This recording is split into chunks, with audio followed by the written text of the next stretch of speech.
Hello, this is Dr. Eric Bricker, and thank you for watching AHealthcareZ. Today's topic is practice managers robbing doctors blind. Okay, I cannot believe that after over a year and a half here on a healthcare finance video, I have not talked about this subject because it is so incredibly common. It's like, we gotta talk about this. Okay, so physician practices have some of the highest rates of monetary financial mishandling of services businesses. Now, this is according to a medical economics article. I will leave a link to it in the show notes. Now, believe it or not, 3 out of 4 doctors will experience some sort of financial mishandling of their practice's money over the course of their career. 3/4 of them, 75%, it's unreal. So it's not a question of if it's going to happen, it's just a question of when for the most part. Now, 66% of the time, the offending person within the practice is the practice manager. It's the person in charge of the practice, the head administrator. Okay, what are they doing? They're stealing petty cash. They are in charge of payroll, and they're either giving themselves bonuses or raises that have not been approved by the physicians.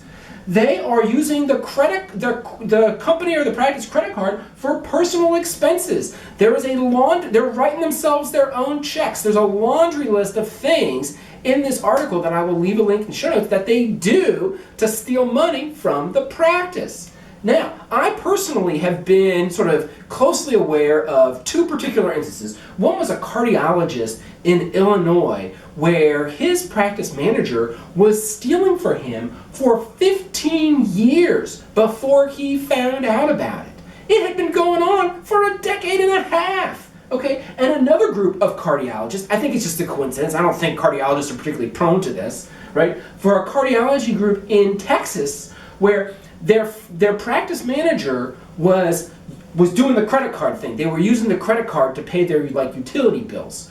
And not only that, but when that practice manager was going to leave and a new practice manager was hired, practice manager number 1 taught practice manager number 2 how to do this, how to steal from the practice. I mean, it's ridiculous, right? And this group, they even had an outside part-time CFO looking over their books, and they still didn't catch it. It's unreal. Okay, so the point here is that, look, the office manager works for the doctors. Therefore, when they engage in these behaviors of taking money, it's embezzlement, it's fraud, it's the wrong thing to do. However, let me ask you another question.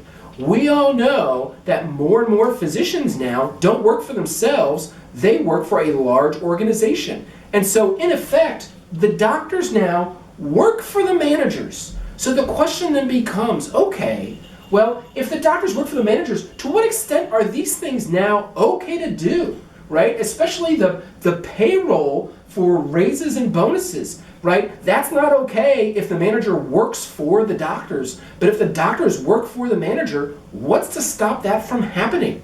And that's my point for today. Thank you for watching AHealthcareZ.